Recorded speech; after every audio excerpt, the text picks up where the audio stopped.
Alright, so for today's video we have I wouldn't really call it a model unboxing, it's more of an accessory unboxing. But nonetheless, here we have a package to open, and I haven't done an unboxing and I couldn't tell you how long, so I'm just gonna go ahead and jump right into this one. So this one came from a very good friend of mine who has been recently selling a bunch of stuff on Facebook, and he posted this attachment up for sale. And I decided to pick it up. So we'll go ahead and open this box up, get that plastic out of there.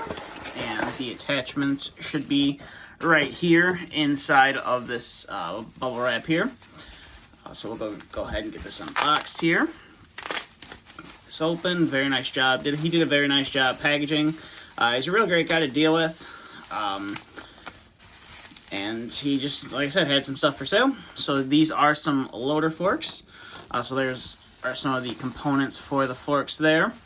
And here are the forks themselves, or the bracket themselves. So these are some of nickel scale models. I believe these are white metal forks here. And then they also have the fork extensions, which another model creator built these for this set of forks, and these are fairly simple to put together. All you have to do is drop in the little piece of rod there on the side, and then your forks just slide right on to them, and then you just kind of slide it through the middle hole, and then you put your other fork extension on, your other fork on, and you are able to, and it is a little bit of a tight fit on these.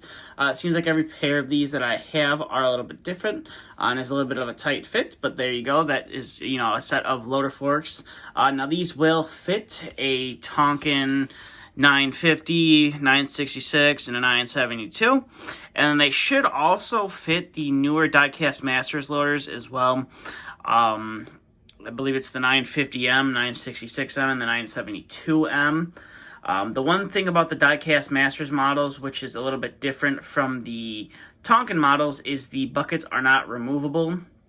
So they still have the same coupler as the Tonkin models, but instead of that little friction pin, I guess, that Tonkin put on there, which you pushed out from one side, Tonkin actually has two pins that hold the bucket on, so you're just going to have to pry those out, and the bucket should be able to pop off, and you should be able to change the attachments. So that is most likely what I am going to be acquiring here in the next few weeks, is one of the new M series loaders from Tonkin, and putting these guys on one of them. But that's really about it for this video. Just a nice short little unboxing here. Haven't done one in gosh knows how long. And decided to finally do another one, small little package, and like I said, I'm very excited for this package, and I'm very excited to have gotten these forks. I have a couple other sets of them, and like I said, I'm really looking forward to getting them installed on a few models. But with that being said, that's all I have for this video. So if you have any questions, comments, concerns, please feel free to leave them down in the comment section below. And if you are new to the channel and you want to see some more models from my collection, feel free to hit that subscribe button. But that's all I have for this video. Thanks for watching.